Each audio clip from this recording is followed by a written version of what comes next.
test. Is anybody hearing me yet? Nobody's hearing me yet. Still getting nothing but comments saying no sound. Melanie's hearing me. Okay, we've got sound. There's a little bit of a delay. So getting back to what I was saying earlier, this is a live show, as we could tell when the sound issues pop up like that. Typically at the very start, but it'll go good from there. They always throw me off on my opening rant. So thank you all for joining, getting in there, and thank you commenters for keeping me up to date on what our sound status is. I'll try and keep you guys up to date on the news and issues as they come about now too. So again, as I was saying earlier, this is a Monday to Friday show, 11:30 a.m.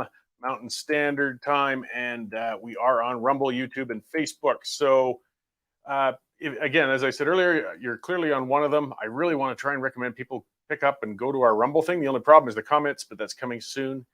And in case somehow we get canceled, you'll still be able to find us. Good to see you all checking in there in the comment scroll. And like I said, the comments are welcome. If we keep it civil with each other and civil with me, I'll pass along questions to the guests when I can and address them when I can. And I do see them all. I don't necessarily address them all. So today I got a couple of guests on. Of course, I got Colin Krieger of the Maverick Party. He's going to be running for the leadership of it. And we'll be finding out what he wants to do with it, where he's going with it, and how that campaign's been going. And then I got Landon King. He's going to be coming in studio, and he's with Colliers. And they're a real estate company. They deal with commercial real estate and things like that. And we've still got that vacancy issue going on in Alberta right now with nothing but 40% probably close to downtown office vacancies. So it's going to be interesting talking about that in other areas. So I'm going to start though with sending my condolences to the city of Edmonton, particularly those who are own small businesses, which are going to lose revenue to competitors outside of city limits. I feel for our neighboring provinces as well, and I hope they follow Alberta's lead soon, because Alberta's restrictions and mandates are pretty much all gone. We can breathe again, smile again, scowl again. We no longer have to put on a chin diaper in order to go to the washroom in a restaurant. Bars will no longer have to close 3 hours early during the prime sales and drinking times. Limits on social gatherings are being lifted, I should say, and large venues for sports and concerts can fill up again.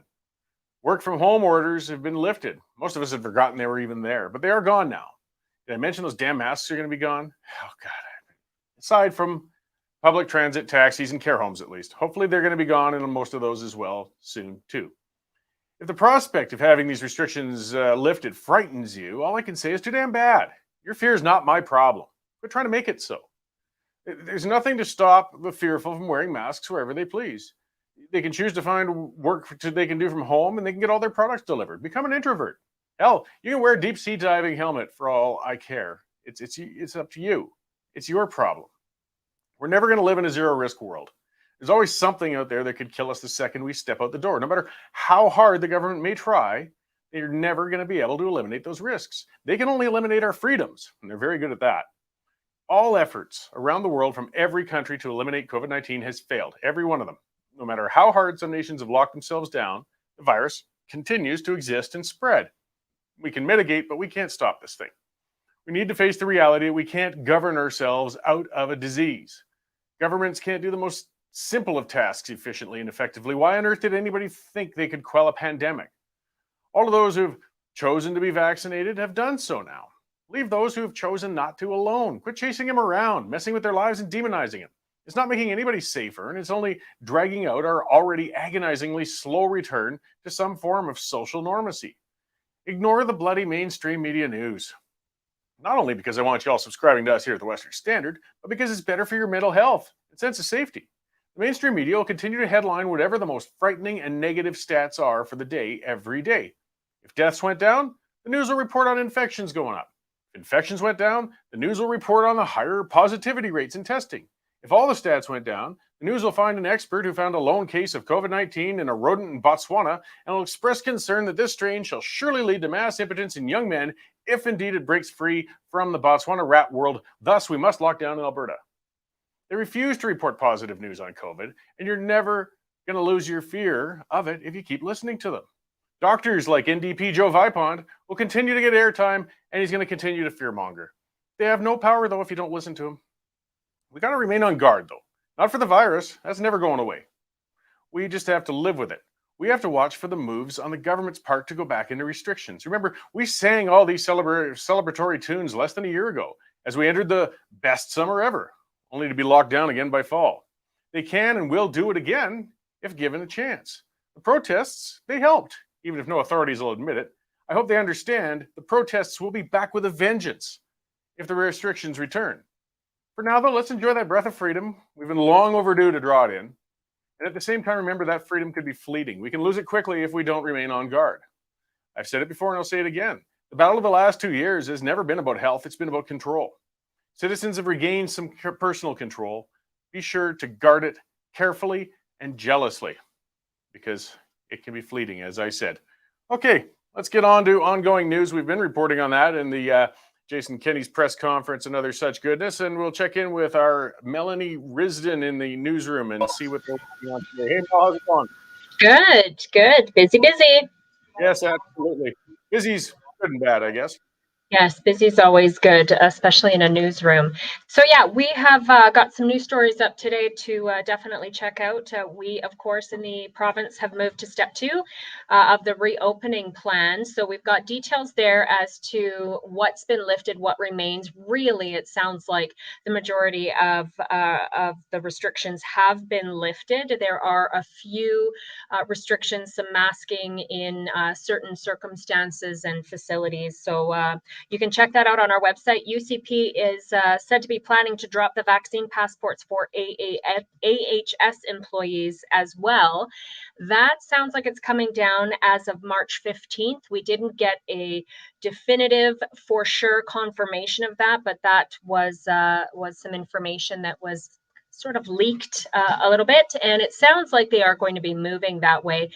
Kenney did make the statement that the vaccine passports at this stage, the mandates and the proof of vaccination are really not proving to be all that effective in the control and the spread of COVID-19 at this point. So all of those details on the website. We've also got a story up. UCP MLA Peter Guthrie has spoken out again. He's spoken out from day one on Premier Kenney's vaccine mandates. So he's calling Kenney out again, saying Alberta's COVID response needs to have some sort of a judicial review.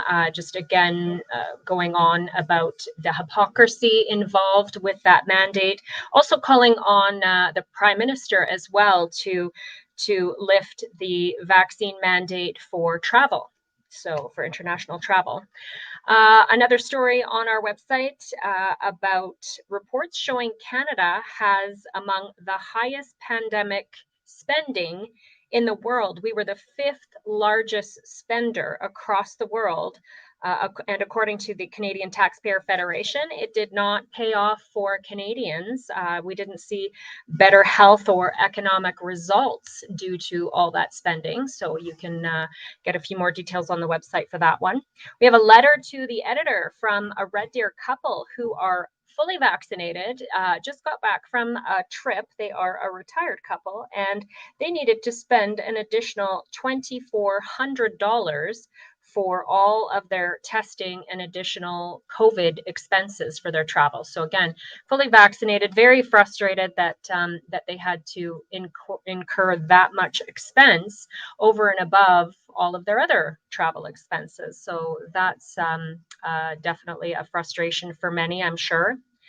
We have a column from Dave Makachuk, The Dark Shadow of a Nuclear War Looms Over the World. You can check that out. Let's see here. We've got coming up, we're actually going to be looking at Canadian Bankers Association and the World Economic Forum have a framework coming out for a global digital ID. So this is something that people have been talking about as a conspiracy theory for a very long time, but it looks like there is some real framework starting to be put in place for this global digital ID. Well, lots and lots to cover indeed, as you're saying. I do get concerned about that digital ID. As you said, so many past conspiracies turned into today's realities. A lot of past conspiracies still remain absolute lunacy as well. I mean, I do believe the moon landing did happen, and a number of other things. But, things like the World Economic Forum, it's not even a conspiracy. It's right there in front of you. And coming up with something with modern digital technology, having a national centralized form of identification doesn't sound at all impossible to be done. We can see why they'd want to do it. But boy, I could sure see a lot of reasons why we wouldn't want to take part in it. Absolutely. We also do have a story up as well. Canadian financial institutions banned from engaging in transactions with Russian central bank, and we've got a lot of media outlets that are sort of starting to chime in about how they are also lining up to pull their business or pull their service from Russian airwaves and whatnot. So you can check that out on our website as well. We've got a lot of tweets from these different media outlets as far as their stance on it and how far they plan to go in restricting their services. Excellent. Well, thank you for the update. I'll let you get back to work on it. I know there's a lot more stories to post, and yeah, just keep up the good work. I'll see you after the show. Sounds good. Thank you. Great, thanks, Melanie. As you can see, the news is just coming great guns, and we've been hiring. We got more people in the newsroom, and we are putting those stories up as fast as they can be edited, sourced, fact checked, and all that stuff. We don't do cut and paste, of just news releases and things like that, like some the alternative media outlets do. I mean, it's hard on a budget to get real reporters and keep them rolling. But it's important. That's how you write proper news. Dave Naylor, our news editor, is a professional who's been at it for decades. As Mel Risden's been at it, and we got so many other people putting it in there. We're putting good stuff out, and the stories keep coming. So just that reminder to everybody, if you haven't subscribed already, that we're independent. We don't get tax dollars. We won't take tax dollars. We rely on subscriptions and advertisers, and the subscriptions are really critical. So check it out. You go to westernstandardonline.com. You can hear all the stories Mel listed. That's just this morning, and they're going to keep coming. Plus columns and opinion. Take out a / membership. Take out a membership. Put in the coupon code TRIGGERED. You're watching it. You came from this show. You went there. Put it in TRIGGERED, and you'll save $10 more on it. And you get a free trial for a couple of weeks. You'll get full access to the entire site, to the columns, to the news items, to the works, without a paywall coming up. And you're going to find it worth it. 95% of those people who take the free trial, when it comes to an end, they say, yeah, I'm going to keep up with this. It's worth my $10 a month. And it allows us to keep making that news, making the news, reporting the news. We make the opinions sometimes. That's part of what this show's about in the columns I write. Melanie was talking a lot about the Russian situation and how countries are pushing back on sanctions. I got a column coming out on that I'll be putting up this afternoon, more on the energy half of it, and I'll be ranting about that tomorrow as well. So, yeah, and as others are pointing out, the restrictions aren't all gone, not by a long shot. I'm celebrating the ones that are, the visible ones, the masking, the vaccine mandates. I mean, that's come down for civil servants in Alberta, and hopefully the dominoes are falling. That's the important part. Like, this puts pressure on neighboring provinces. This puts pressure on those goofballs in city council in Edmonton to say, okay, we've got to back off. We've got to stop. And hopefully puts pressure on our federal government with those mandates and travel. I mean, they've reduced some of the testing requirements for people who travel. But as Melanie talked about, there was a letter that came in from a couple who had traveled down south, and it cost them in the end because of a positive test and the rigmarole they had to go through and back and forth. It came into the thousands, and it's just killing our tourist industry. It's really harming us, and people don't seem to realize that. I mean, it's more than just an inconvenience. People are saying, to hell with it, I'm not going to travel to Canada because I don't want to deal with all that. I don't blame them. I mean, getting your skull tickled by one of those tests is not pleasant. It's expensive, and if it tests positive for, because again, this disease is so bad, you don't even know you have it, and suddenly you're stuck on a quarantine or you're in other issues going on. We got to drop that crap. Jane and I at home, we run a B&B. We've had a lot of international travelers. It used to be predominantly Americans and even Europeans coming out to stay all the time. That's turned around, and we're actually still doing okay, but it's a lot of Canadian travelers. They're staying close to home, and they're staying in local facilities. But it reflects on the difference in travel. People are not coming to Canada. And I mean, tourism is a massive part of our economy. It's a very important one. In fact, it's one of the best ones. If you want to think of a great thing to bring into a country, somebody's going to bring their dollars and resources from somewhere else into your country, totally from outside, and spend it. And they're going to employ local people. They're going to stay in local facilities. They're going to buy souvenirs. They're going to purchase fuel, the works.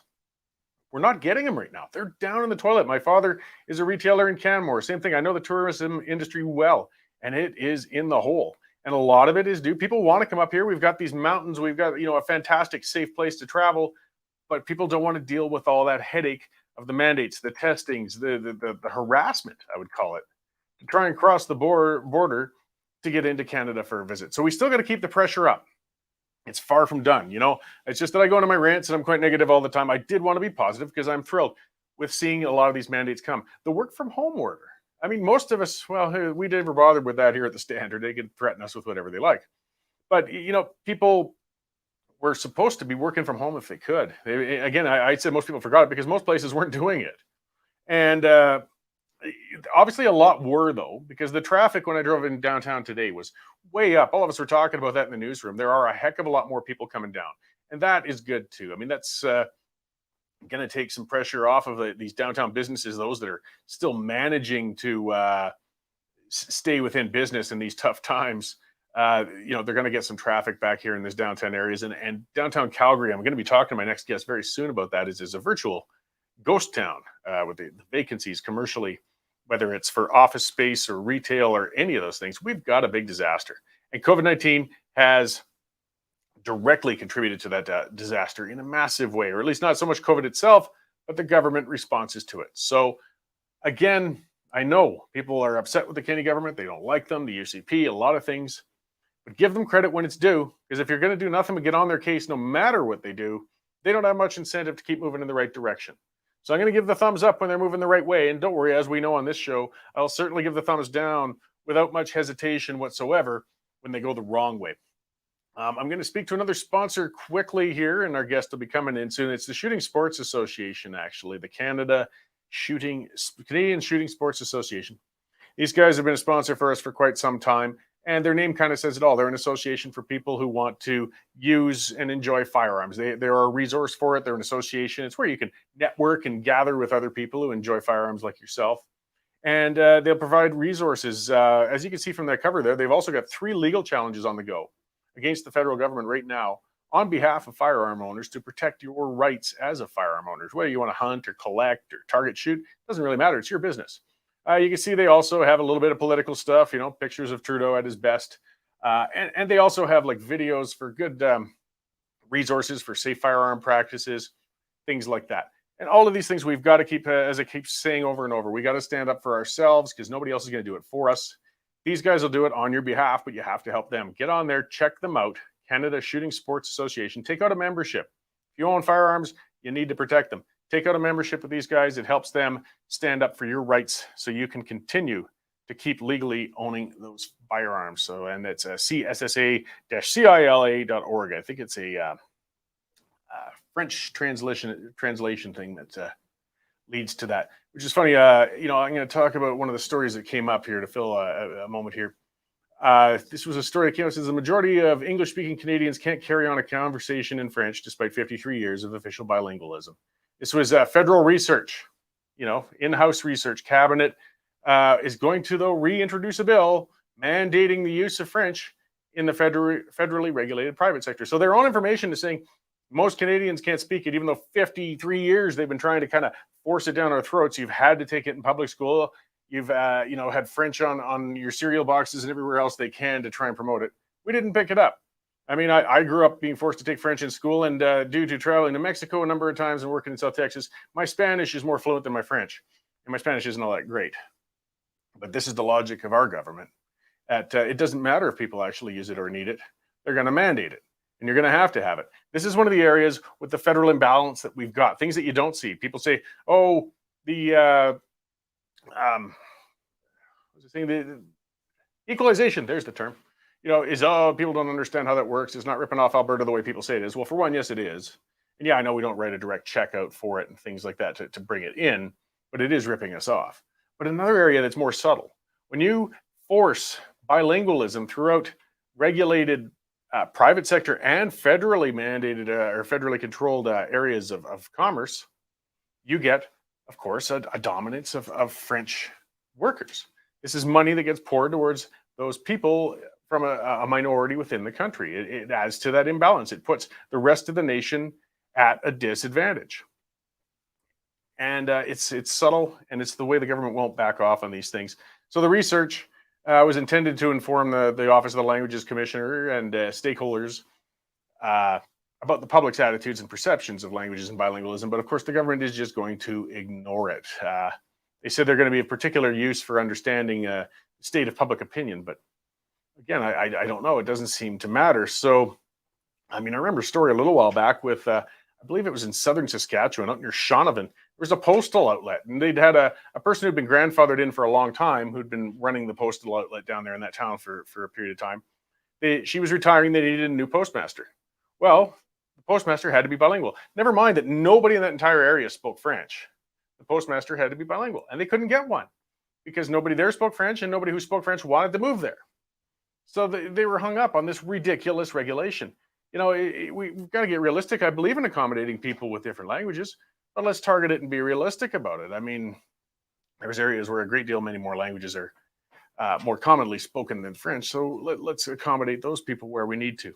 So, okay, my guest is just about to pop in and speak with us here. So we're just going to run another quick ad and do our video magic so that he can come in and sit down, and we'll get on to the next subject. Algodex is owned by Algonaut. This is great new technology just coming online now in the digital currency world. Algodex is a great way for you to use the digital currency Algorand in your day-to-day transactions. Can you imagine a world where you don't have to buy a cup of coffee using the federal dollar, and you don't even have to use the American federal dollar? You don't have to use the euro or the pound sterling.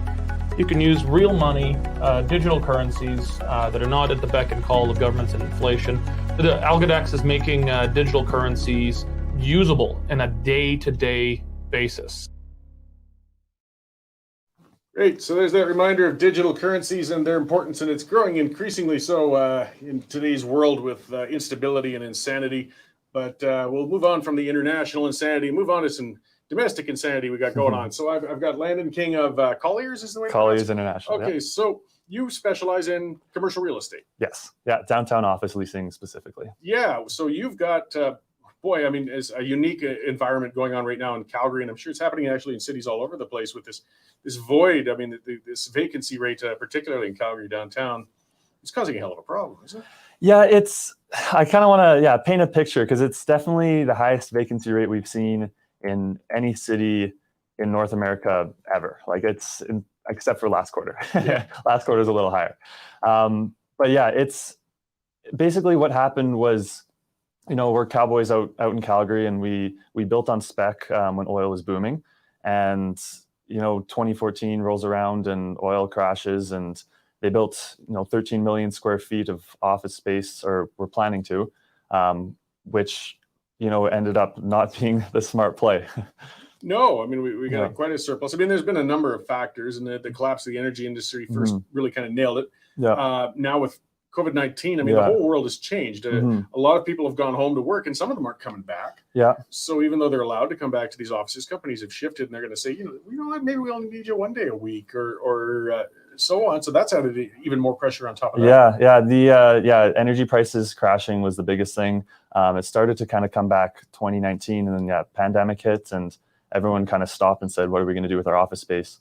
At the beginning of the pandemic, a lot of it was, do we need office space at all? Like, can we work remotely forever? It's kind of working. But what we kind of found was a lot of that was just people wanting to stay busy because they wanted to keep their jobs. They were worried. They didn't know what to do. So the remote worked for a little bit. But after, 6, 9 months, a year, now 2 years almost, people kind of had that Zoom fatigue, and they couldn't really, make the connections they used to be able to. Onboarding was tough with younger people. And they realized that, each company is different too. Each industry is different.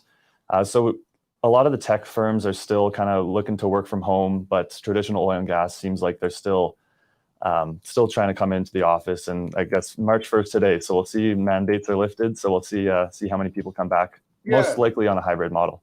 It's purely anecdotal, but I mean, I was watching for it this morning as I drove downtown, and traffic was most definitely up. The parking lot I normally use had far more traffic in it than it has for months. So I mean, it is a sign that a lot more people have been returning, but they're returning to still what was already a downtown that had a high vacancy. Yeah. So getting accurate numbers though of what the vacancy rate is, we hear in the 30% range, but then there's a lot of it that's leased as well, and it's just not being utilized, so it doesn't necessarily factor in. Yeah, so 32% overall vacancy rate right now downtown Calgary, but that doesn't include ghost vacancies, which is essentially, people coming in, leasing up space, but then they have a couple floors that no one comes into because, they're working from home.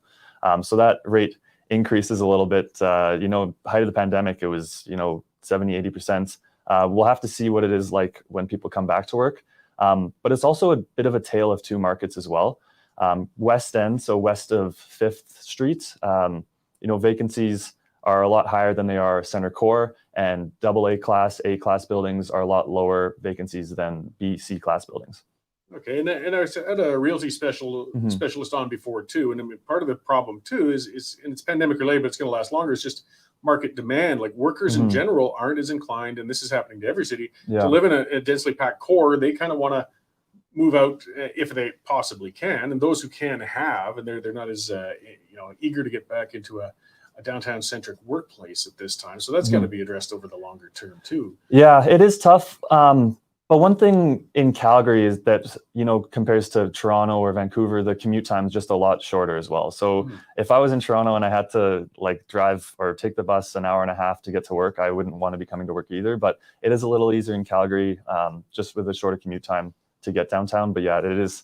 There are people still wanting to work from home, even after people are coming back. Yeah, just that reminder. I mean, we got good infrastructure. The ring road's almost done. When that opened up, that was a blessing for me. I live in Prentice, so I can go up to 22, and I can still, from that far out, get downtown in what I feel to be reasonable time.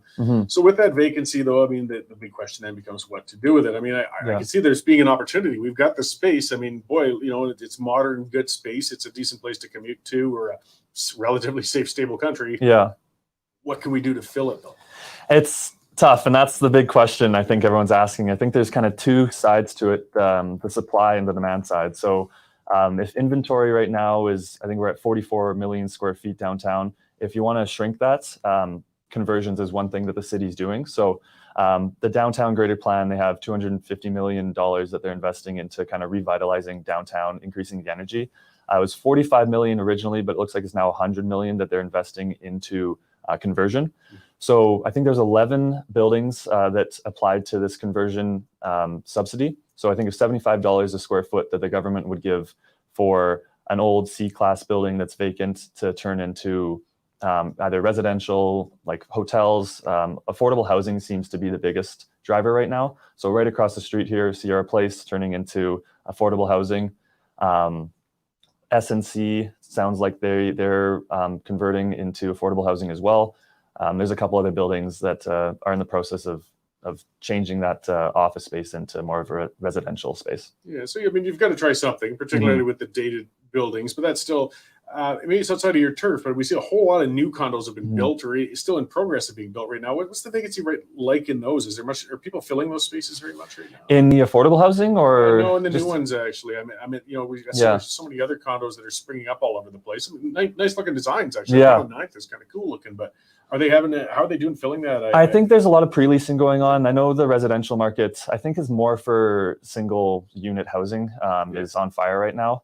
But yeah, more on the commercial side. So not 100% sure how vacant and absorbed those new condos are. Okay, it just ties together. That's all. You know, if we got even a younger workforce moving into those single units, those are people that can come to downtown opportunities if the business is opening. So I mean, it does help. Totally. If we can bring that population, there's a risk when you're converting with a lot of lower income people. I mean, it's great to get low income housing, but if you get too many low-income people in one area, it can lead to degradation of the neighborhood. I'm not trying to beat on low-income people. People need their moment to get a start, and a lot of them are going to move in and get to work, and then they'll move on to a better place as they get going. But at the same time, you can't have too dense amount of that in a single area, or it could cause peripheral issues if you're not careful. Yeah, well, I think the reason it's affordable housing is what they're converting it to mostly is just the stature of the building itself. So the floor plates, their smaller floor plates is kind of deep, and there's no balconies really either if you're converting it.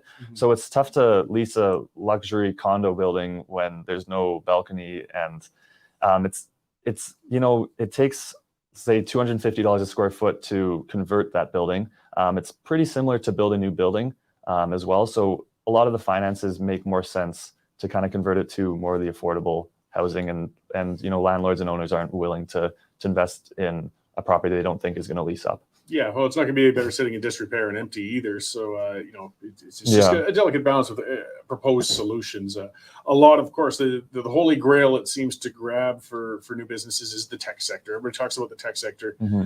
Unfortunately, if there's any sector that lends itself a lot to remote working, it's also the tech sector. So they don't necessarily have the human resource intensive sort of needs that some other industries would, but it's a market we're really trying to tap into. How's that been going, like filling these spots? It's been picking up for sure. I know Calgary is becoming more of a tech center.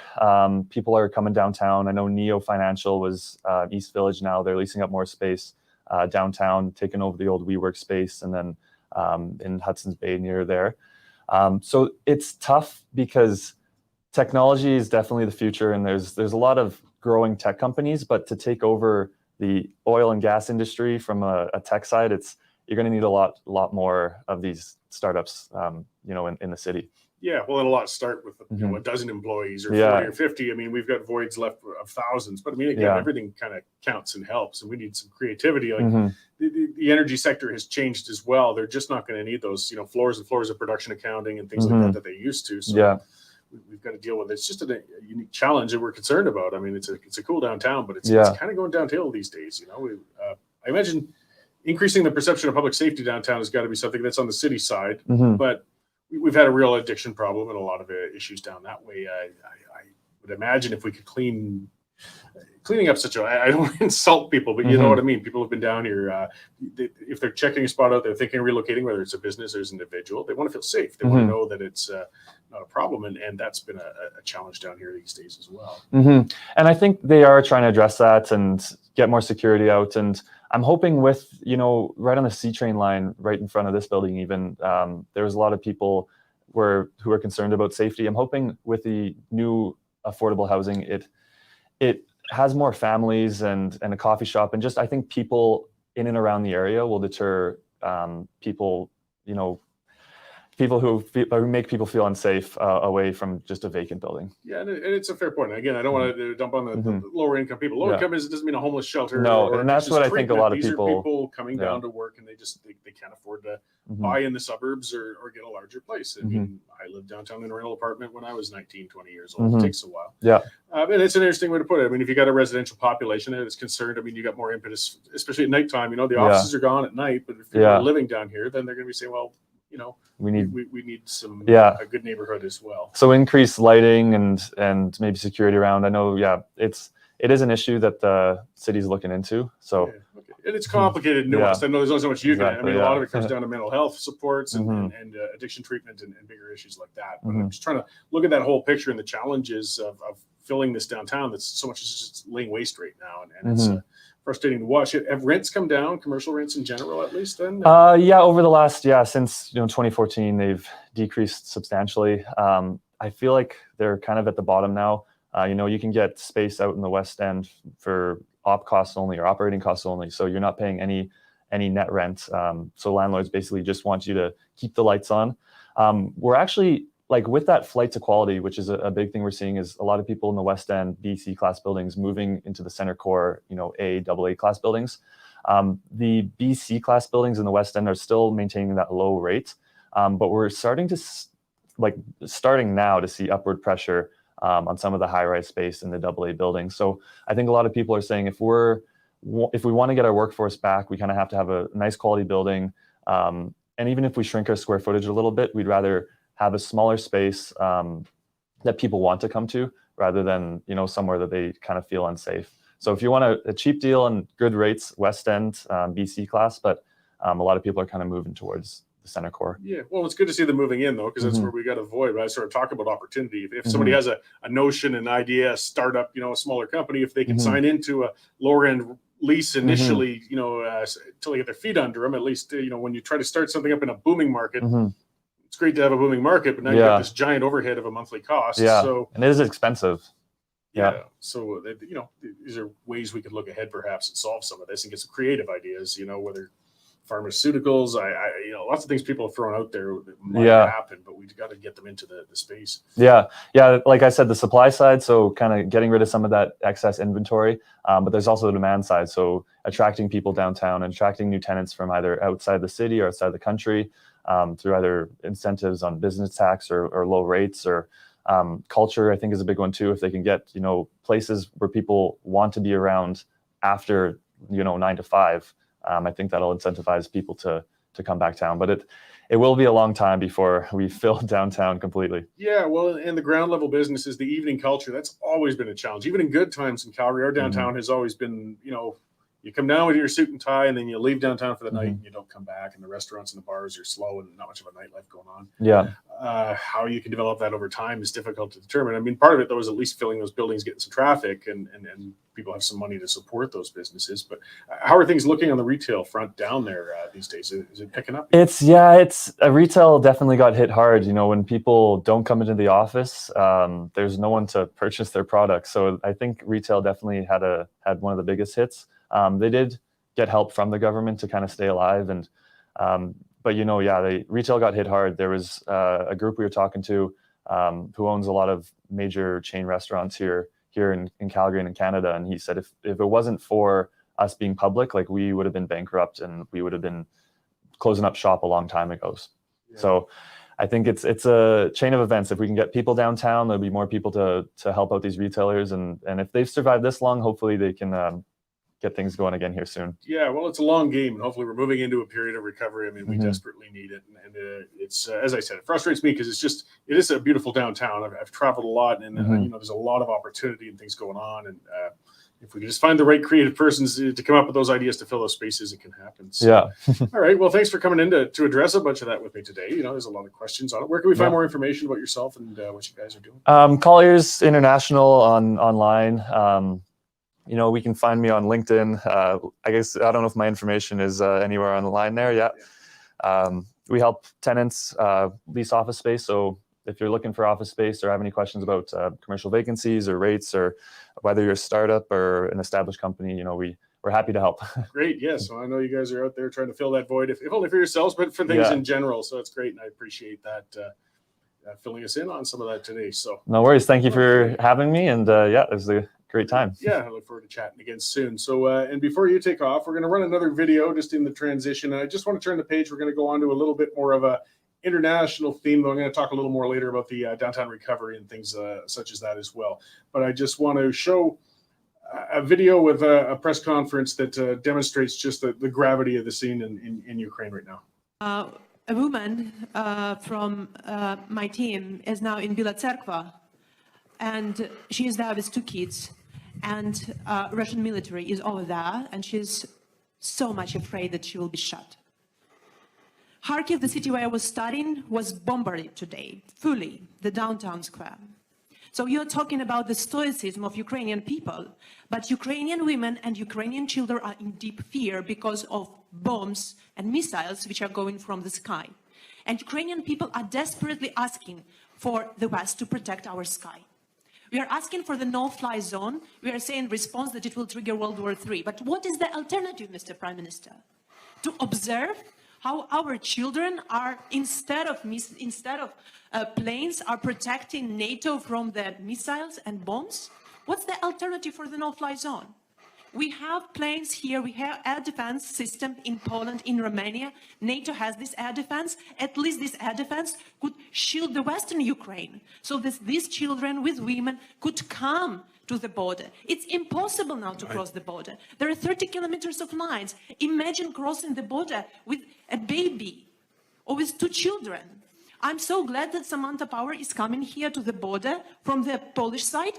Let her come to the border from Ukrainian side and see that.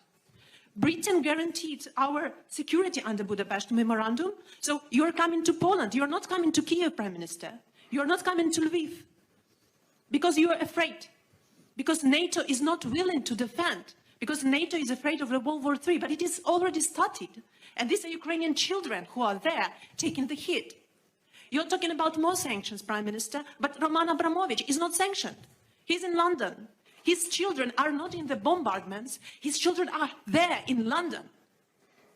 Putin's children are in Netherlands, in Germany, in mansions. Where are all these mansions seized? I don't see that. I see that my family members, that my team members are saying that we are crying. You don't have where to run. Well, This is what is happening, Prime Minister. well, thank So yeah, that was quite a strong moment at a conference out there. And I want to humanize the realities of what's going on over there, because we've got a whole pile of armchair quarterbacks who are going on about, this is a liberation of Ukraine or BS like that. Guys, it's an invasion. People are suffering. Their families are suffering. They're trapped there. As she said, you can't just run across a border to a neighboring country easily when you've got children, when there's landmines, when there's an armed action going on. And it's one of those areas that's outside of my ability to fully come up with solutions. I'm a know-it-all in many ways. That's the reason I do this show, and I'm often wrong on a lot of things. And something as sensitive and important as what's going on over there in Eastern Europe right now, we've got to really carefully think about our responses and what we're talking about and what's happening over there. But I see those clips from people, again, to show the emotion, show what's the real concerns are. We've seen that in Alberta with thousands of Ukrainians. We have a lot of people of Ukrainian descent in Alberta, and they're worried about their family members back home. They're worried about other things. And I'm tired of that. Oh, they're coming in to get rid of neo-Nazism in Ukraine. Come on, lay off, BS. It's an expansionist move on Russia's part. If you got a problem with your neighbor, you bring it up in a lot of other ways. You don't take over the country. It's not good enough. And Fergus saying if Russia were to face a U.S. confrontation, they would retreat. I don't know. I mean, Fergus, he's a great guy, Fergus Hodgson. I got to get you on the show again soon sometime. I don't know if I agree with you so much on that one. I worry about the escalation of it. Some differences between Fergus and I. And like I said, he's great. We've had some great talks on economics and that. But he didn't live through the Cold War. He's fortunate enough to be a young fella. And I tell you, that tension of having a potential large, sure, I'm silly, Fergus, but we'll discuss that another time. The potential of having a large war breakout is something we all really want to avoid, though. But the situation currently is untenable, too, and it's causing a lot of suffering. I'm going to go into the energy sanctions and a lot of things tomorrow on the show, and I'm going to talk about that. I'm going to open it up with my opening rant, I guess you could say, in a way. Justin Trudeau got up yesterday and announced he's not going to bring in any more Russian crude oil, and I put a thumbs up on that. I thought, that's great. And then, once we look at it a little more deeply and realize that we haven't even imported any Russian crude oil in a couple of years, though we do bring in a bunch of refined products, it might only have been virtue signaling, which isn't that shocking out of him. But I still, even putting the message out doesn't hurt. And I think the way, at least, that countries can push back is we don't have the means right now. We don't have the ability to push Russia back. They've got hundreds of thousands of armed soldiers out there. Getting into a full-out conflict is not going to end well for anybody. But we're seeing some impact when they're getting cut off from their money, when countries are turning away their exports, turning away their oil, banning their traffic in airspaces. We can do these things through pushing that. Trudeau even did say in his conference, and look, I don't give Trudeau breaks off, and you know that, but he is in a tough position in this case. There's only so much he can do. We are a small country with limited impact.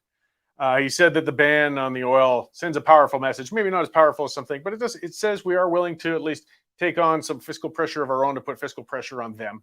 And when we get dozens and dozens or perhaps hundreds of nations doing that, we can perhaps push the internal pressure. I don't think Putin cares, but a lot of people living within Russia care. A lot of people, living on the periphery and, of course, in Eastern Europe care. And they can put pressure on Putin. And, the energy sector is a third of Russian revenue. And I'm going to write about that tomorrow, too, though. We've got the means to reduce world dependency on Russian produced energy products if we would just allow ourselves to. And there's an area where Trudeau's been screwing us and the world. So I'm definitely going to go into that at length tomorrow.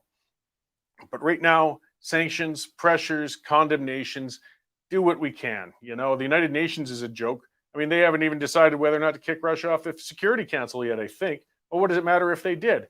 It's dominated by other dictators and authoritarians and lunatics anyways. The United Nations is pathetic. NATO, It had its purpose. It was a strong force. It was important during the Cold War, and it appears to be getting somewhat important now. Here's some of the irony I was talking to Dave about the other day. NATO had actually been pretty, as much as people are saying, oh, it was building up and pressuring Russia. Yeah, perhaps in a sense, but most countries hadn't been filling their obligations. That was an underfunded force. It was getting smaller and smaller as time went, even if most of where they were at was in Eastern Europe. And now what they've done is countries are pouring more money into NATO than they have in 30 years. This is going to rejuvenate the entire organization. It's going to have the complete opposite effect of getting them off of Russia's border, if indeed that was the intention of what Putin was getting at when he went into Ukraine. So we've got a very complicated international scene going on right now. And I'm a libertarian-minded pacifist sort. I want to see ways that we can stop these conflicts without sending people over there to take up arms and get into a war and shooting each other. Humanity never does itself any favors when we get into that kind of circumstance. So looking at these sanctions and things that we could possibly do is important. And I want to see nuanced discussion. I don't want us to be knee-jerk. I want more people to admit, like I do, that I still don't know enough about what's going on over there. It's complicated. It is. I mean, there is a large number of people in Eastern Ukraine who would rather be Russian. But that doesn't justify having the entire nation take it over. As I said yesterday, I believe, I tend to support Western independence. But does that mean if Alberta, say, the support for it got up to 60% even, and Trudeau was telling us to get stuffed, or whoever the next Liberal prime minister is, does that mean the Americans could come in and liberate us? That wouldn't be the way to go, guys. It has to work from within. And Putin isn't liberating anybody. He's taking it over. So let's not beat around that bush. And let's watch this carefully. Obviously, we can't sit on our hands forever dwelling and humming and hawing. This is going on as we speak. But we've just got a lot of bad takes and responses coming up onto that. Speaking of our lack of leadership in the federal front, this will help segue into my next guest a little bit. Anyways, just that reminder, there's a couple of leadership races going on. Another one besides the Maverick, which I'm going to be speaking to in a moment, is the Conservative Party of Canada. I don't know if people have forgotten that that's happening. I don't know if this is just going to be a coronation for Pierre Poilievre, and I like Pierre, but I don't think it's healthy. What's going on? We're also hearing is the alternative, if any, is Jean Charest. Boy, that's a blast from the past, and for good reason. I think Charest's time came and went. I don't know if we need another red French Tory in there leading the Conservative Party. A lot of things that the Conservatives are going to have to examine as they go into this race, too. It's not to say Poilievre is unwinnable, but the rationale being put out to support somebody like Charest, for example, is saying anybody who's really displaying true blue conservative roots can't win in Canada. That's what they're saying. They're saying it's impossible. So the only way to have a conservative prime minister again is to water them down to the point where they're indistinguishable from the liberal leader, and then they might win. Well, they might win, but we'll lose. The West will lose. They always do. But that's a factor of Confederation being broken more than anything else, and that's a much bigger picture. But it makes it hard to get excited about the Conservative race. I want to see appetite. If you want to see unity in Canada, show that it is possible for somebody who's not, and I'm not talking about classical liberals, who support individual liberty and freedoms. I'm saying show that somebody who's not a current federal liberal Canadian can become a prime minister. You will get more unity in this country. You'll get less people saying, that's it, the system's broken, we got to get out. I'm not holding my breath on that. Look what we saw with Scheer, O'Toole. He threw out his principles so fast. The ballots hadn't even dried yet from his being elected as the leader.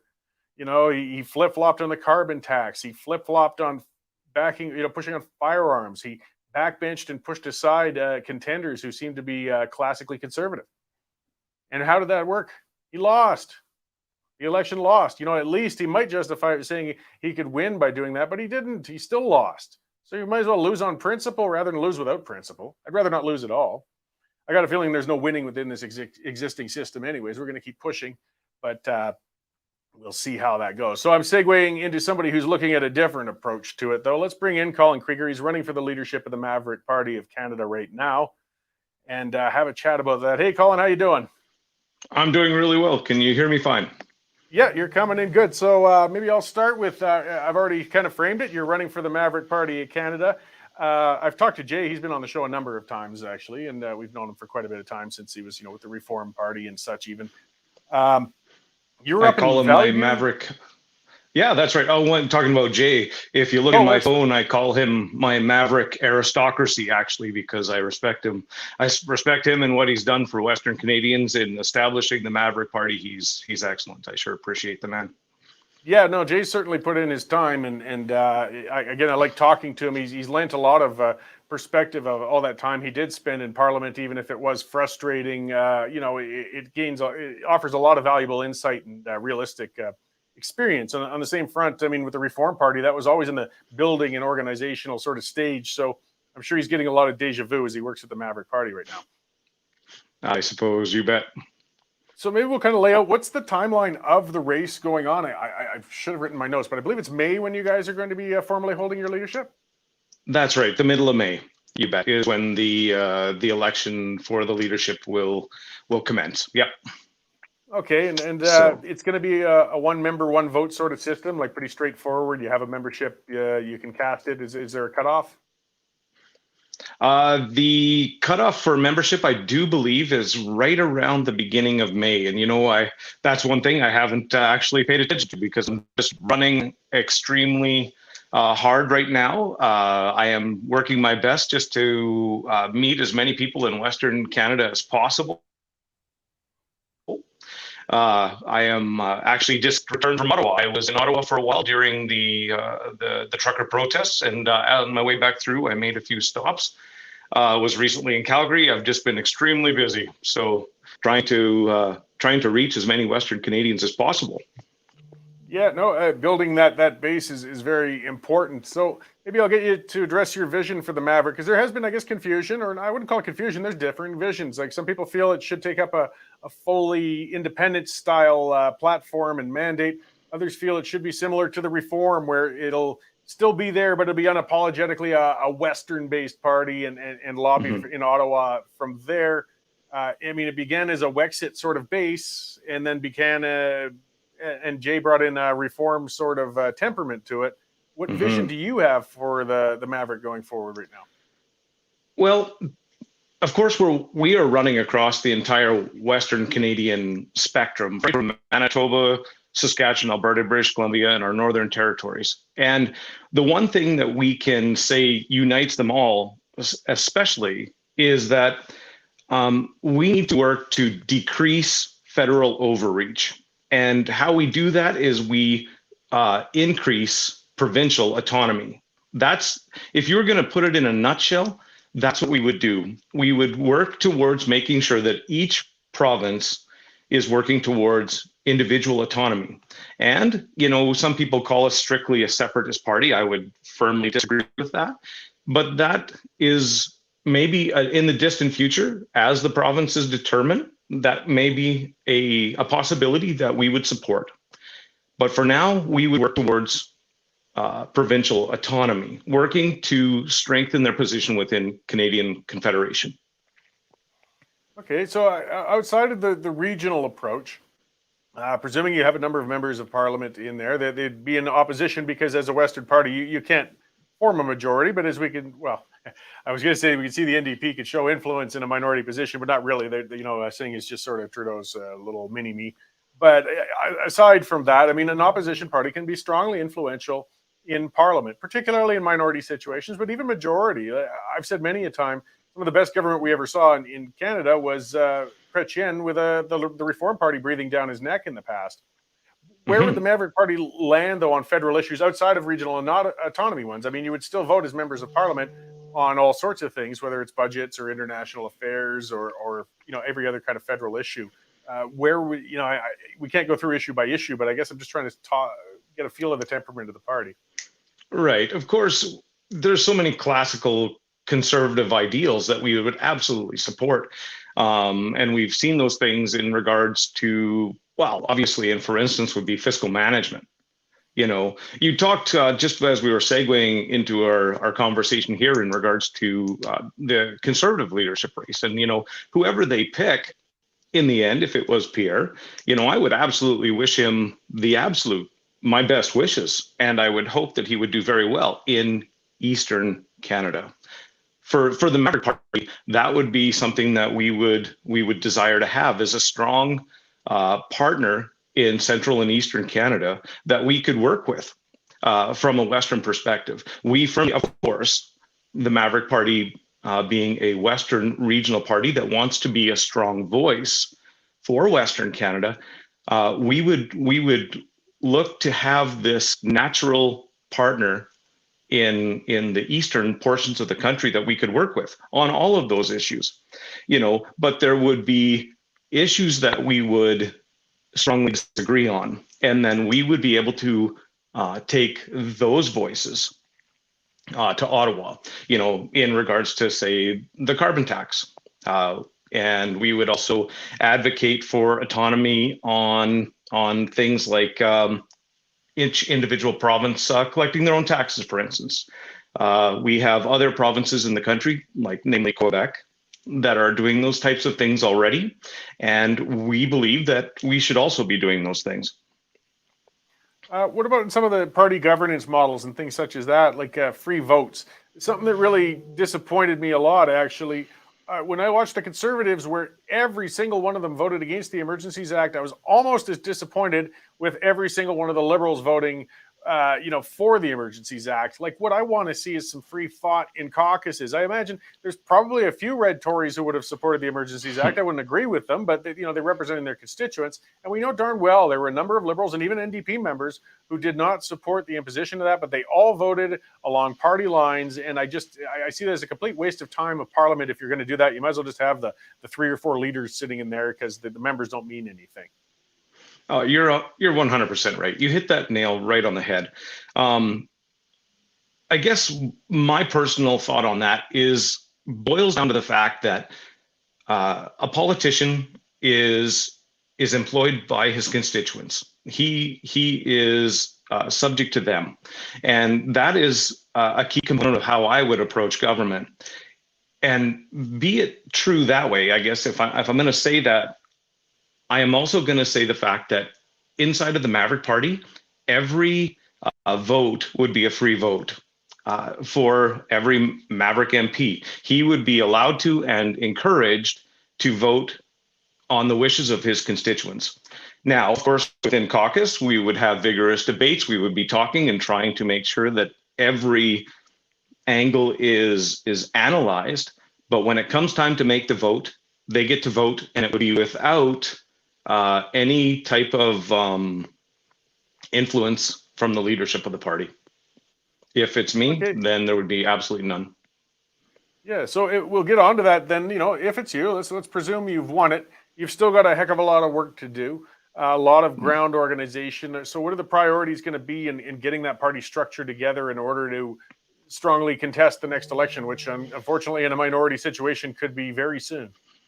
Yeah, I must admit I'm conflicted on that. I'd like to get to that right away, but I know that the more time that we have, the stronger that we can build, and we can work to meet with our constituents and show them what type of options that they actually have. You asked what my priorities would be, and they're actually quite simple, and I address them when I'm speaking to people almost every time. Of course, the first one would be membership. If we are going to build a support, we are going to do it through membership. Lots of people say it's a new age. They're going to say that likes on Facebook and followers on Twitter and the like are the metric that we need to have. But as everybody knows, there's trolls on those platforms, and they follow as well, but only a member will pay a nominal amount of money. It's small. It's like $10 per year to actually support a party. And when you have that type of membership and you can, what type of support that you have, and you can use that to move into the future, and what your members are looking for. The second thing that we would be looking for, of course, is volunteers. And I'm going to say this to everybody: if you're interested in the Maverick Party, I would encourage you to go to the Maverick Party website, which is maverickparty.ca, and you would be able. There you go. Thank you, sir. And you would be able to find out more about our platform, and if you like it, they're right on that same place. You can see, you can find out where to become a member. You can also sign up to volunteer. We need volunteers all over the place. And ultimately, we would ask if you would support us financially, because as a new party, if we are going to be able to work diligently and efficiently to combat narratives that may not be true, such as vote splitting. Everybody's heard about, oh, don't vote for them. It's just a vote split. It's a wasted vote. That's not true. Our goal would be to give you a chance to vote for something you like, rather than just something to vote against. And so as we proceed into that, we would ask everybody to look at those tabs of becoming a member or volunteering or even donating. Yeah, and you cover a little bit, I guess, in the sense of, every vote counting, no matter how you look with the vote splitting. But I mean, it's a question you're going to face a lot. And a commenter, Paul Vickers, I see, is a couple of things. Are you dooming Canada to only minority governments then, or do we wish Canada to become another Italy? And just to expand on what he's talking about, Italy has kind of what's called a pizza parliament, in a sense that they got a whole pile of parties coming in there. I kind of like that, though it's hard to function with that many. And they've turned over, I don't know how many leaders in the last couple of decades. It's been crazy. I don't believe we have to go that route, but it's a question you're going to hear at the doors a lot. So how would you answer that one? In regards to vote splitting? In regards to never having a majority government again, potentially, I guess. Right.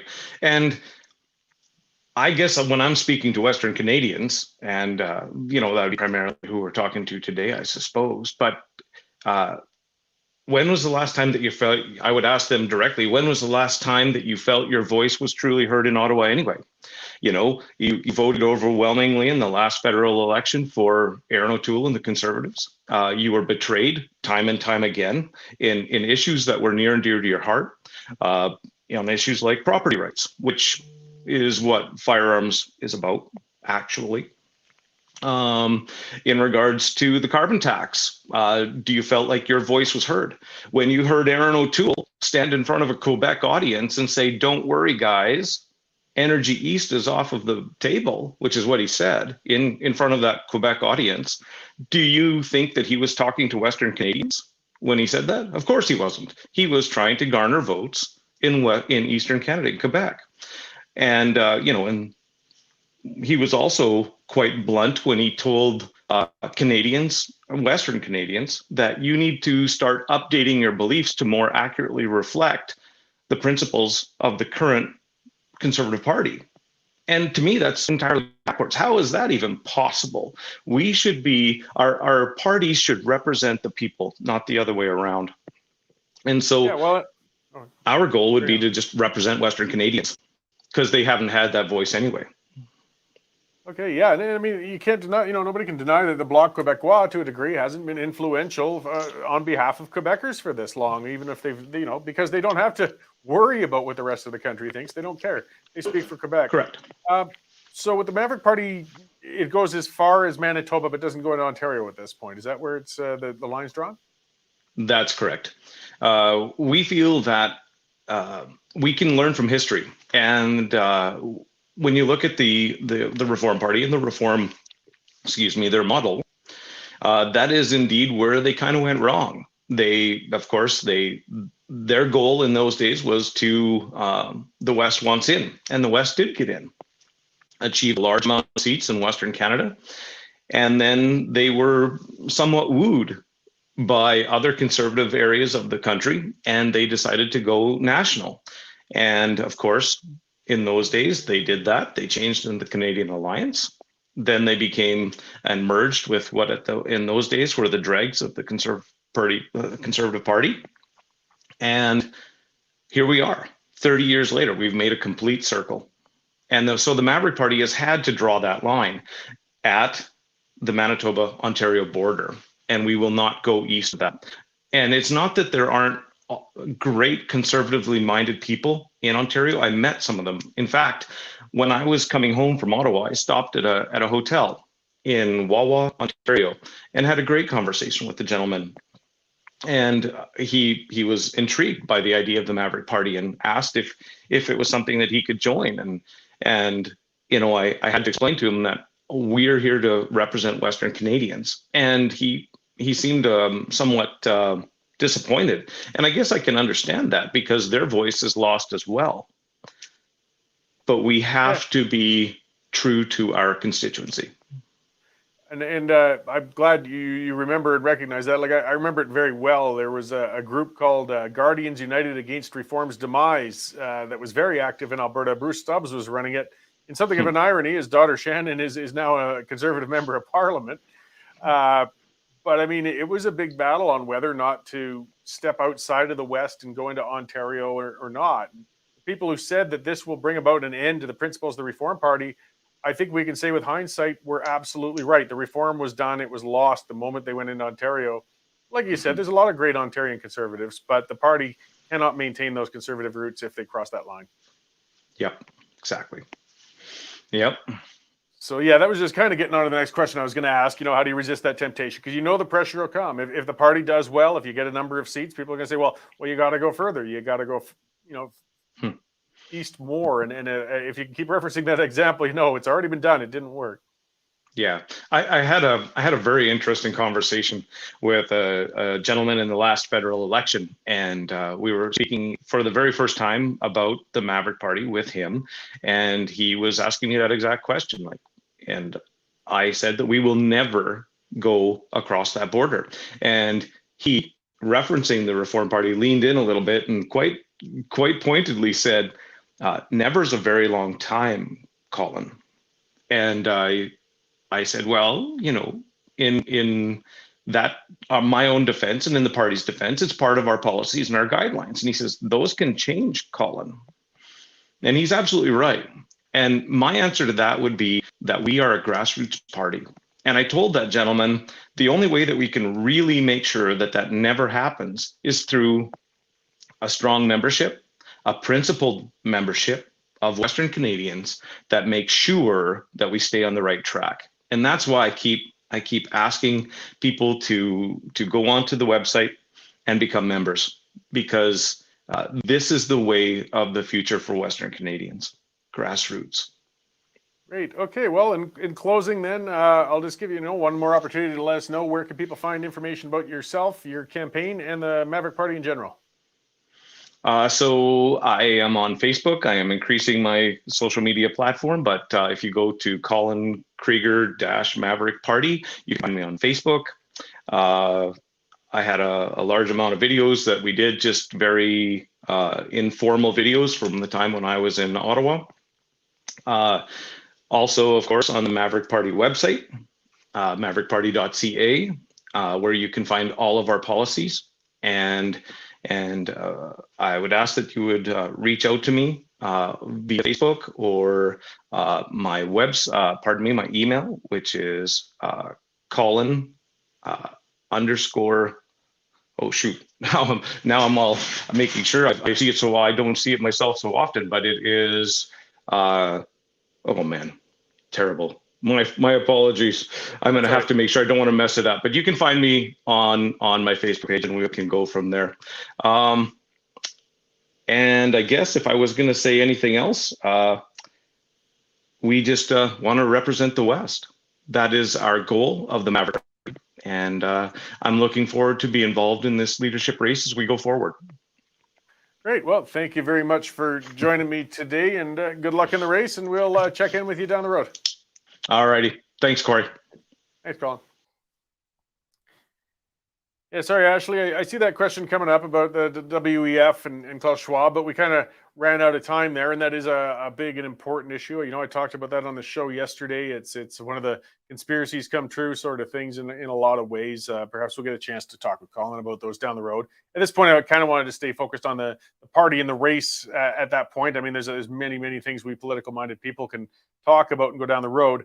A couple of people, pure independent supporters. It sounds like with Cheryl asking about how to get it on a referendum ballot for Alberta to go, and Brenda Marie asking if Alberta can go.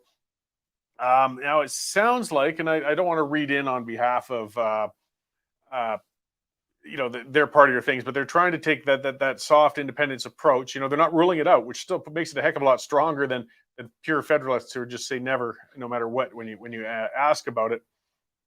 But it's not their full focus when it comes to a referendum. As far as I'm concerned, and it's certainly a subject of interest with me. There's only one way out, and the province has to initiate it. And it has to be a clear question on a referendum. And that's not just my opinion. That's what's in the Clarity Act. And I've always sort of laughed about that. Chrétien scared the crap out of himself back in '95 when Quebec held a referendum. And the government was overconfident in Canada's unity, and they were over arrogant in their leadership. And they came but 1% away from Quebec actually voting to leave Canada. And they thought, and I still don't believe them, they convinced themselves that the only reason Quebec came that close is because they didn't understand the question. Those foolish Quebecers didn't realize they were voting on actual independence. They thought it was just a vote to, look, the campaign went on for months. Everybody knew exactly what a yes vote meant and what it didn't mean. And if they had voted yes, they would have started moving towards secession. There's no denying that.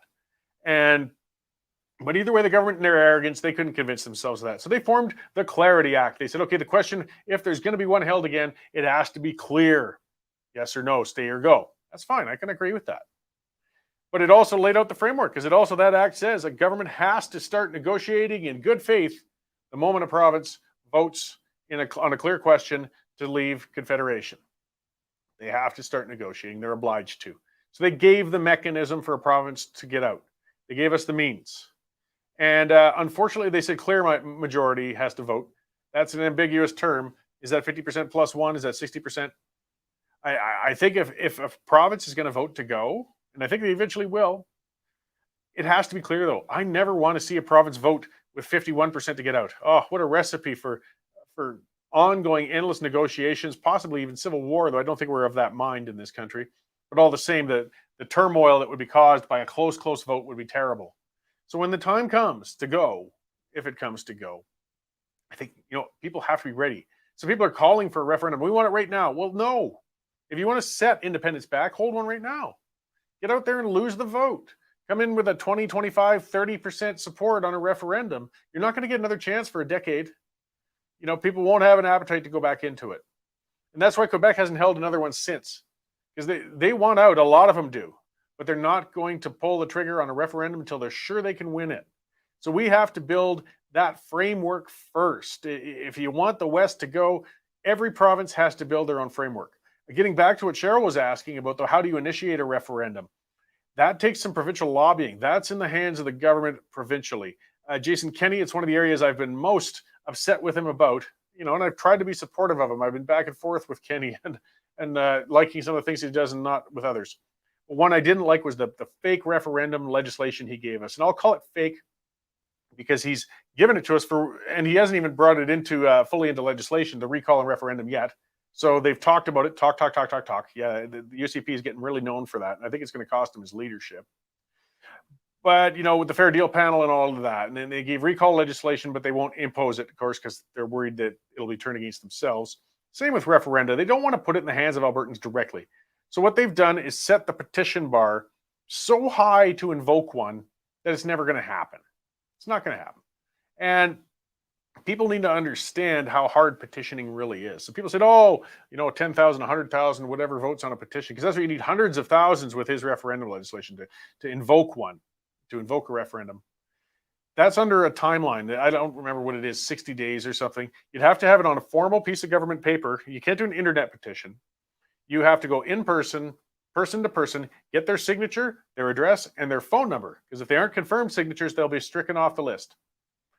A lot of people don't want to share their information these days, and you can understand why. It is not easy to petition. It is very difficult. Anybody who's run for election before knows that. To get into the race, what you have to do is get a formal petition, go door to door, and federally, I think it's 100 signatures. Provincially, it's like 30 or 40. Even then, that's a few days' work for a federal one if it's just one person. It's not easy. So he gave a false means of getting a referendum. So your first step, if you want to get one, you've got to get the government to fix that legislation so citizens can actually initiate it. So citizens can actually petition with a realistic bar set and invoke a binding, don't forget that word as well, binding referendum. That legislation has to say that the government is obligated to follow the will of the people on the vote of that referendum. That's the step. Alberta has to do it, Saskatchewan, BC, Manitoba, anybody who wants to move towards independence, we need that ability. And you need the ability in the hands of the citizens. Otherwise, the government has to invoke the referendum. And that just depends on what their mood is at the time. I mean, you might get a premier who's independence minded who will give that referendum to Albertans or people in Saskatchewan or BC. But the best way, though, is to put the power into the hands of the citizens. And there has to be a bar. I understand that. You can't just have 100 signatures and you can invoke a referendum. Well, every election, we're going to have a ballot that's 35 feet long, because everybody with their pet peeve, whether it's their neighbor's dog crapping on their lawn or the number of seats in Parliament, whatever it might be, that is going to want a question on the ballot. You've got to make sure there's a degree of public support that's realistic, making it worth bringing it to the polls and making every Albertan discuss or any province and vote on it. But for now, let's get the legislation. We got to get the framework in place, and we got to get the environment in place. Fergus is saying as well, a referendum tomorrow would fail. However, all efforts need to go towards achieving that support. You got to build that basis. One of the things I've always said too is we got to clean up our own backyard. I mean, would you vote to go when you look at the basket case we have in Edmonton as a government right now? Do you want to actually see, think of these as the two words. I think they're the most chilling words you can think of. President Notley. It's not impossible. She won a majority in Alberta in a provincial referendum. So if Alberta was independent, but we hadn't fixed our own domestic mess, Notley could be actually more powerful than she ever was. She could be the leader of a country. Do you really want that? What are the things we're upset with Ottawa about? Anti-democratic activities, overspending. Well, we can fix those here. In fact, we have to, because we can't pretend that we're better than them until we demonstrate through our own actions that we are. We haven't done that yet. So I'm not ruling out independence by any means. I'm just saying we got our work cut out for us before we get to the point where it might be a realistic thing. I'm going to move on from that. And yes, as Nico's been putting the comments up there to remind everybody, use that coupon code TRIGGERED and take out a subscription with us, guys. That's how we can keep touching these subjects. You know, when it comes to independence, when it comes to parties pushing a different point of view, the mainstream media won't cover this stuff. They won't talk about this sort of stuff. That's what we're here for. And we're growing and we're doing great. We got a fantastic members base and it's growing. And we still need more. This is how we can push past the government propaganda, the corrupted legacy media, which it really is. I mean, there's some great members within it, but their institution has gotten rotten to the core. And we've got some great former mainstream media taking part, within the Western Standard. The ones with principle, they're leaving or they're getting canceled and kicked out. But we need members to be able to keep paying for and doing these things. So check it out. You can get a free trial for 15 days. Doesn't take any risk. You'll save $10 if you use that triggered code when you check it out. And then for $10 a month after that, it's or $99 a year. Some of the best media you're going to get, and it helps support us and it helps bring in those advertisers. So appreciate that. And again, if you aren't following us already on YouTube, Facebook, Twitter, all of that, do so, please. This helps spread the word and it helps us bypass that mainstream thing. So speaking of which, I'll finish up with a little more news here. Federal regulators wouldn't commit to a parliamentary ban on foreign propaganda by the Chinese state TV. But the House of Commons did vote unanimously to ban for a ban targeting the Kremlin-financed Russia Today, which is a propaganda arm of them. I mean, Russia's always done that with Pravda and so on. Even when the communist regime left, they knew about the importance of trying to control information. But it's funny with their priorities in Parliament. Now suddenly the Russian one's bad, but the Chinese one's still okay. We'll let that one go. If you really want to, a trashy one, shut down the CBC. We don't need a state broadcaster. We don't need Canada's version of Pravda. We don't need an institution beholden to the government like that and funded by tax dollars. They need to be independent, and that's why we're here. We can support the next best thing to defunding the CBC is just nobody watching it. Not many people are anymore, anyways. But still, I'd rather it gone altogether. But in the meantime, hey, keep coming to the Western Standard. This is how we're going to be able to fix things and get past that. What else have I got going on? Yes, there are convoys moving towards, somebody was a little upset with some coverage of that from Thomas. There are some convoys moving towards Washington. One arrived, but it was, I guess, pretty small. And some others are moving across the country. I don't know how big it's going to get. But I mean, we couldn't tell with the Canadian one either. But the Canadian one, we could see the steam growing. We could see along the roads, more people on the bridges, more flags being waved. And it just started small and sort of snowballed, literally like rolling a ball down the hill, just kept getting bigger and bigger before it got to Ottawa. We saw a lot of it, exaggerated reports thinking people saying, oh, there's going to be 50,000 trucks, very significant, obviously, by the time it got there. But on the state side, it doesn't seem to quite have that sort of momentum. I talked to an American guest. It was Cohen and Spike Cohen. There we go. He's an American. He was the Libertarian candidate for president, vice president candidate down there. But he did break down why it doesn't work as easily. I mean, Canada, we have one Trans-Canada highway, and we can kind of focus all of that into one spot and have a demonstration. In the States is very diverse. It's spread out. You got all those interstates. You've got all these cities. You got these centers. It's difficult to make a single large confluence of those sorts of things for a protest like that. It's a different situation in Canada. So we'll see. We'll see if that pressure comes up. American truckers are getting hooped by those bans as well, and those vaccine mandates, but I don't hold out too much hope that it's going to go too far. Cheryl Dawn, again, bringing up the C11, how it's going to impact and affect independent media. We're pretty worried about it, guys. The C11 is an anti-speech bill. It's an anti-independent media bill. It wants to control the streamers, the broadcasters, the things like that, where we're bypassing their messaging. So yeah, I'm very worried about it. Again, that's why I want everybody to keep getting onto Rumble, keep getting onto those other platforms, because we never know what the government's going to do or the big social media giants will do. But we do know some of those platforms are not inclined to cancel people, and we'll be much safer there, so we can keep bringing that to you. So get onto those. Speaking of canceling, so I'm going to talk about what's coming up tomorrow, and it's an interesting show. It's going to be a little different. I am going to start out again talking about energy and a few things, and I got a column coming up that I'll essentially be reading to kick off the show tomorrow, so you can get that Cory Morgan delivery, though you can read most of the text if you want as well. And then, you can email me at cmorgan@westernstandardonline.com if you want to send guest ideas and things like that. I'm going to have a lawyer, Derek Fromm, on. People have probably seen him from other interviews, and that he's usually working on court cases and independence and freedom-minded things. Not independence, individual freedoms. He's also part of a heavy metal band. And they got canceled by some of the social media giants for having a video out that was favorable of the truckers' convoy. Yeah, apparently heavy metal can't go into anything controversial. He's also going to talk a little about a court ruling where a judge just eviscerated. I mean, the ruling text was something else and worth reading on parents and parental rights on who gets to choose whether their kids get vaccinated or not. And then I'm going to have a former Vancouver radio DJ, Kid Carson, on. And he got canceled, essentially. It sounds like I listened to his, in talking about it. He's on good terms with the former radio station. It wasn't throwing him out the door with a microphone, embedded in his head or anything like that. But he wanted to talk openly about issues and mainstream media bias. And people got upset with that. And they just basically mutually agreed, you know what, you're not going to represent our radio station any longer. And he's been out of there. He's been podcasting and speaking independently, openly.